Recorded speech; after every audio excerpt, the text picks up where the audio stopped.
రాంప్రసాద్ చెప్పండి, latest details ఏంటి?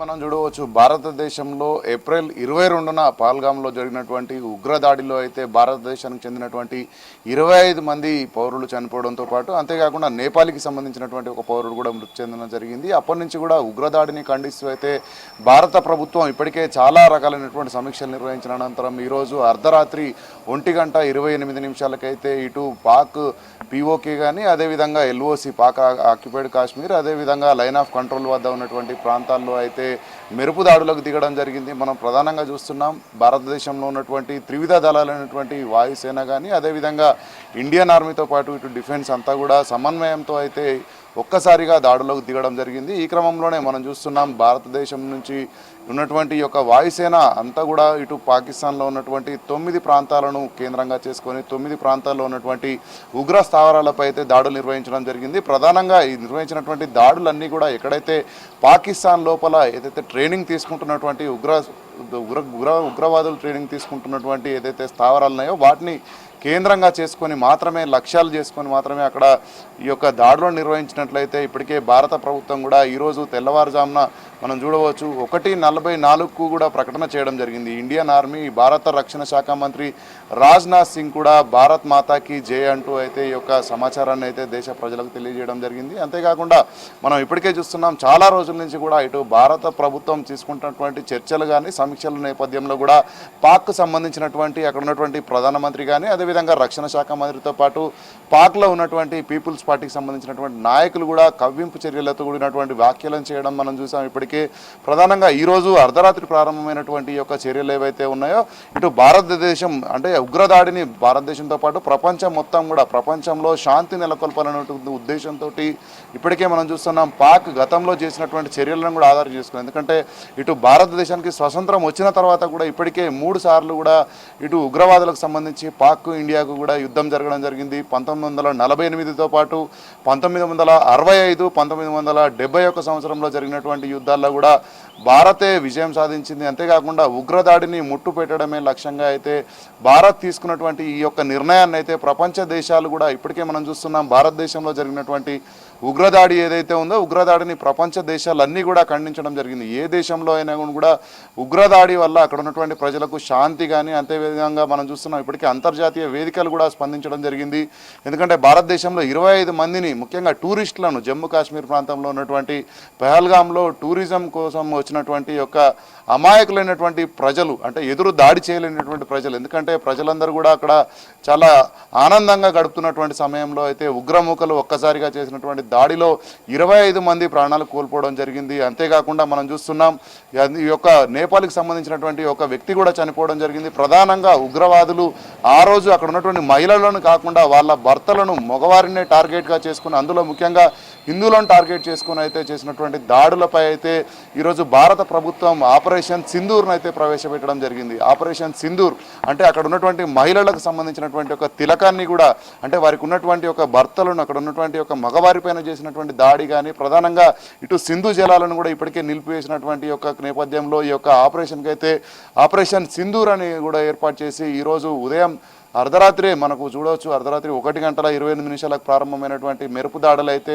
వాయుసేన ప్రధానంగా మనం చూస్తున్నాం అటు పాకిస్తాన్ భూభాగంలోతో పాటు అదేవిధంగా లైన్ ఆఫ్ కంట్రోల్ ఉన్నటువంటి చాలా ప్రాంతాలు బహవల్పూర్ కానీ అదేవిధంగా కోట్లీ కానీ సియాల్కోట్ కానీ తదితర ప్రాంతాలన్నింటినీ కూడా అక్కడ ఉన్నటువంటి ఉగ్ర స్థావరాలను లక్ష్యంగా చేసుకుని అయితే దాడులు నిర్వహించడం జరిగింది. ప్రధానంగా మనం చూస్తున్నాం అంతర్జాతీయంగా చూస్తున్నట్లయితే ఇప్పటికే ఐక్యరాజ్య సమితి కూడా ఇటు యుద్ధం వద్దంటూ చెప్పినప్పటికీ కూడా యుద్ధాన్ని ప్రజల మీద కాకుండా అక్కడ ఉన్నటువంటి పాకిస్తాన్ ప్రాంతం మీద కాకుండా అక్కడ ఏదైతే ఉగ్ర స్థావరాలు ఉన్నాయో వాటిని కేంద్రంగా చేసుకుని యుద్ధాన్ని ప్రారంభించినట్టుగా మనం చూస్తున్నాం. ఎందుకంటే ప్రపంచ దేశాలన్నీ కూడా ఇప్పటికే చూస్తున్నాం. ఎందుకంటే ఉగ్రవాదులు ప్రపంచానికే చాలా శాంతికి భంగం కలిగించేటువంటి పరిస్థితులు ఉన్నాయి. ప్రధానంగా భారతదేశం ఇప్పటివరకు ప్రపంచంలో ఉన్న అన్ని దేశాల్లో కూడా శాంతిని నెలకొల్పడంలో చాలా ముందు వరుసలో ఉంటుంది. ఎందుకంటే మనం చూస్తున్నాం గతంలో జరిగినటువంటి వివిధ దేశాల్లో జరిగినటువంటి యుద్ధంలో కూడా శాంతిని సంయమనం పాటించి శాంతిని నెలకొల్పే విధంగా చర్యలు తీసుకోవాలని చెప్పినటువంటి భారత్ అయితే ఇక్కడ ఉగ్రదాడులు చేయడం అయితే ప్రపంచంలో ఉన్నటువంటి 10 దేశాలు కూడా ఇప్పటికే మద్దతు ప్రకటిస్తున్నాయి. ఎందుకంటే ఉగ్రవాదాన్ని అణచివేసినట్లయితేనే ప్రపంచంలోని అన్ని దేశాలు కూడా శాంతితో నెలకొల్పేటువంటి అవకాశం ఉంటుంది. ఈ క్రమంలోనే మనం చూడవచ్చు ఇప్పటికే దీనికి సంబంధించి కూడా ట్రంప్ కూడా ప్రకటన చేయడం జరిగింది. దేశం పైన జరిగినటువంటి దాడికి సంబంధించి కూడా అగ్రరాజ్య అధ్యక్షుడు ట్రంప్ కూడా స్పందించడంతో పాటు ఆ దేశ రక్షణ శాఖకు సంబంధించినటువంటి మంత్రి కూడా స్పందించడం జరిగింది. చేసినటువంటి చర్య సరైనదే, కానీ తిరిగి పాకిస్తాన్ భారత్ పైన ఎలాంటి చర్యలు కూడా తీసుకోకుండా ఉంటే మంచిది. ఎందుకంటే పాకిస్తాన్లో ప్రజలపైన కాకుండా అక్కడ ఉన్నటువంటి ఆర్మీ బేస్ పైన కాకుండా కేవలం ఉగ్రవాదులు ఉగ్రమూకలకు సంబంధించినటువంటి శిబిరాలు వాళ్ళకి ఉన్నటువంటి ట్రైనింగ్ సెంటర్లను లక్ష్యంగా చేసుకొని 9 ప్రాంతాలను ఏదైతే ముందుగా గుర్తించినటువంటి 9 ప్రాంతాల మీదనే దాడులు నిర్వహించడం పట్ల అయితే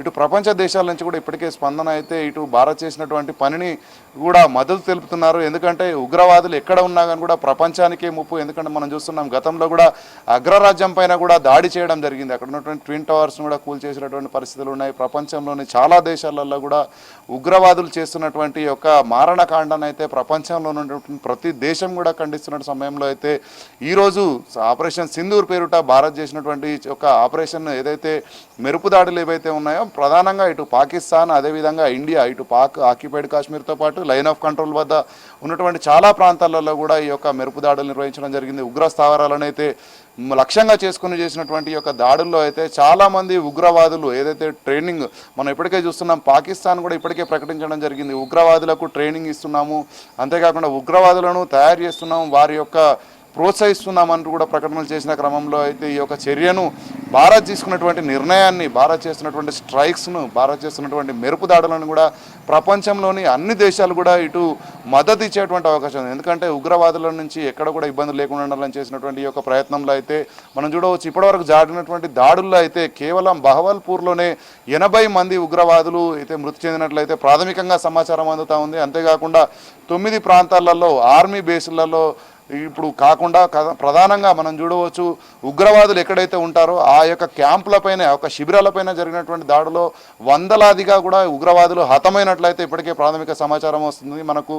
అంతేకాకుండా చూడవచ్చు ఇప్పటికే దేశంలో అంటే కేంద్ర ప్రభుత్వం తీసుకున్నటువంటి నిర్ణయం ప్రకారం ఆపరేషన్ సింధూర్ సాధించినటువంటి లక్ష్యాలు అంటే ఛేదించినటువంటి యొక్క ఉగ్ర స్థావరాలపై జరిగినటువంటి దాడులకు సంబంధించి అయితే భారత ప్రభుత్వం ముఖ్యంగా మనం చూడవచ్చు ఇటు సివిల్ డిఫెన్స్ సంబంధించి కానీ అదేవిధంగా భారత ఆర్మీకి సంబంధించి కానీ ఈరోజు రక్షణ శాఖ కూడా ఈరోజు ఉదయం 10 గంటలకు కూడా ఈ యొక్క ఆపరేషన్ సింధూర్ సాధించినటువంటి విజయాలను కూడా తెలిపే విధంగా అయితే ఇటు ప్రెస్ మీట్ పెట్టబోతా ఉంది. ఎందుకంటే ఇప్పటికే చూస్తున్నాం ప్రధానంగా ఇటు భారత్ చేసినటువంటి చర్యకు ప్రతిచర్యగా ఇటు పాకిస్తాన్ కూడా ఏమైనా చర్యలు చేస్తుందనేటువంటి కోణంలో అయితే ఇటు భారత్ సరిహద్దు రాష్ట్రాలైనటువంటి గుజరాత్ కానీ జమ్మూ కాశ్మీర్ అదేవిధంగా పంజాబ్ హిమాచల్ ప్రదేశ్ ప్రాంతాల్లో ఉన్నటువంటి ప్రజలందరినీ కూడా గత కొద్ది రోజులుగానే ఇటు భారత్ సంబంధించినటువంటి ఆర్మీ కానీ రక్షణ శాఖ కూడా వాళ్ళని అలర్ట్ చేస్తుంది. ఈ క్రమంలోనే ఇటు తెల్లవారుజామున అంటే అర్ధరాత్రి జరిగినటువంటి యొక్క దాడుల సమయంలో అయితే అక్కడ ఉన్నటువంటి ప్రజలను కూడా ఏదైతే సేఫ్టీ ప్లేసెస్ బంకర్లలో కూడా ఉండాలంటూ కూడా అక్కడ ఉన్నటువంటి స్థానికంగా ఉన్న అధికారులు కూడా ఆదేశాలు జారీ చేయడం ప్రజలకు ఎక్కడ కూడా